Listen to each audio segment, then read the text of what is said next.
Since December of 2018, I have been enamored with the antics of Christian Weston Chandler, his story, his life, and his future, and I have felt a strange compulsion to share his story with others. It's like a subliminal message calling you to act without you even noticing it. Welcome to the first episode of Angus Kills the Mood. Christian Weston Chandler is a 37-year-old autistic man who lives in Rutgersville, Virginia. He is the creator of Sonichu, a comic book whose main character is a combination of two of Chris's favorite things, Pokemon and Sonic.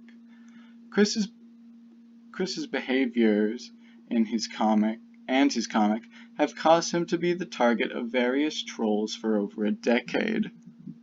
Chris's life is broken into sagas, a term used by Christorians to describe certain events in his life. These sagas build on each other, and many of them stretch the course of several years. Chris is highly delusional and has a massive ego. His delusions are probably the cause of decades of manipulation and abuse at the hands of his parents and certain trolls. His ego is thought to be a byproduct of his upbringing and his autism. While Chris claims he has high-functioning autism, that term isn't technically medically correct anymore. The correct way to describe Chris's autism would be by saying he has ASD, or Autism Spectrum Disorder. From his hilariously bad social skills to his fixation on certain subjects and his compulsive behavior, the signs of his autism are very clear. Since 2014, Chris has been identifying as a trans lesbian woman. This is in stark contrast to the beliefs he has expressed up to that point. There is a debate in the Christian community on whether his transformation is a result of genuinely having gender dysphoria, whether it's a scheme to find a girlfriend finally, or if it's a result of his autism in some capacity. However, for the sake of this video, I will be referring to Chris as a man, and I will use his male pronouns to describe him. Records of Chris during his college years are plentiful, and the accounts of him brought him some minor attention. But the online world's first major introduction to Chris was in late 2007, with the creation of his Encyclopedia Dramatica page. This page was used to document Chris's behavior and make fun of him while doing it. This exposure to the wider internet puts Chris in the spotlight to a small but active trolling community, who for the next decade or so thought it was their mission to provoke Chris into actions they find funny.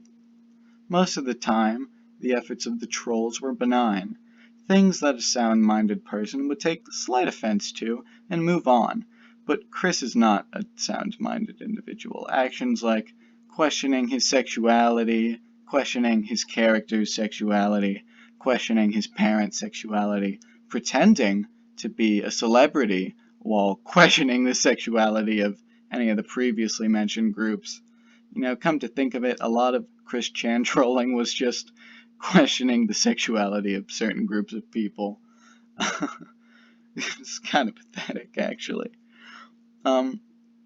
However, some of the trolling was more malevolent in nature, from extorting and blackmailing Chris to emotionally abusing him and harassing him and his family.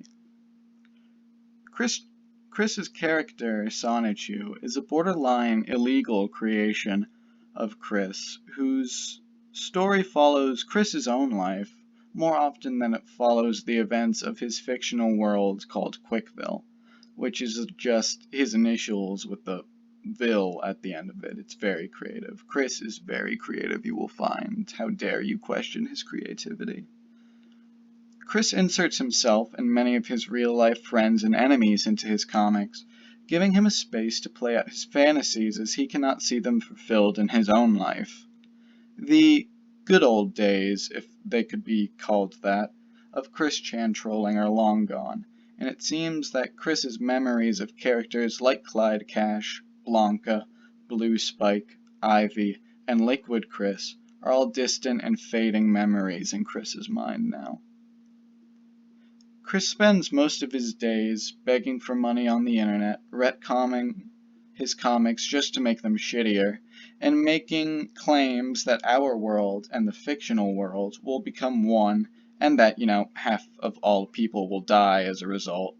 That's kind of a long story that I might talk about at some point, but there are other videos that explain it, pretty well, and it's just kind of a lot of nonsense to read.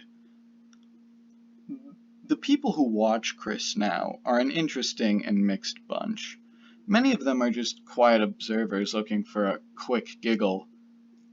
Did you guys catch that joke? I said quick. No, of course you didn't fucking catch the joke. I wrote it on my script, and you can't see the script, so of course you didn't fucking get it. Never mind. Let's just move on.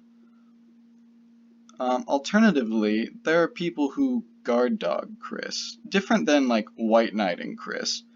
Guard dogs watch Chris's Twitter and his behavior, try to call out people who are trying to wean Chris. Wean is just a term that people who watch Chris use to describe an unfunny, try-hard troll who is delusional and thinks that they can be the next Clyde Cash. The aforementioned white knights are people who either genuinely or disingenuinely defend Chris and his actions. They could be weens looking to leech clout from Chris Chan, which is pathetic. If you are looking for internet clout and you try to get that internet clout from white knighting Chris Chan, you are pathetic bottom of the barrel scum, and you should not be doing that. Go back to playing fucking World of Warcraft, you sweaty neckbeard nerds. Or possibly, white knights could be genuine in their defense of Chris, as he faces the hyperbolic criticism of the real world. Whether or not this is because they are actually sorry for Chris, or if they are as delusional as he, is up for debate. From what I've seen, there are people who actually defend Chris, because a lot of the people who watch and respond to Chris are quite cruel. And a lot of it is genuine. I think it's okay to call out Chris for his shitty behavior. And there are people who genuinely defend him from people who call him out.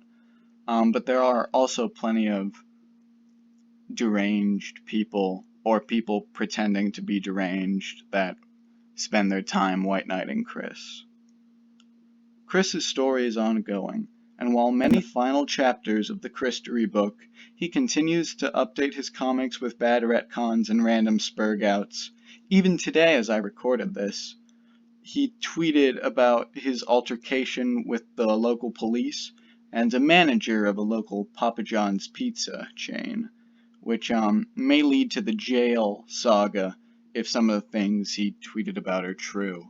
Like kicking a police car and resisting arrest, but somebody else will cover that on the internet. That's not my job to talk about. I would like to keep discussing Chris Chan's stories and the characters within his story, and hopefully anybody who watches this wants to learn more about Chris Chan like I do. I have a few more video ideas. I want to talk about Sonichu as a character in Chris's comics, because I think that's, kind of funny and a good way to continue to introduce Chris Chan lore. And then I also want to talk about Cool Cat and Cool Cat's Twitter, because that's a really funny shit show that constantly produces gem after gem after gem. If you see this video somehow magically, please leave a comment telling me how I'm not as funny as I think I am, or how I need to get out of the house more. That would be greatly appreciated. I look forward to making more content. I'm trying to get a podcast together with just some friends so we can talk about dumb shit. So if that sounds like it's right up your alley, stay tuned for that. Thank you very much, and goodbye.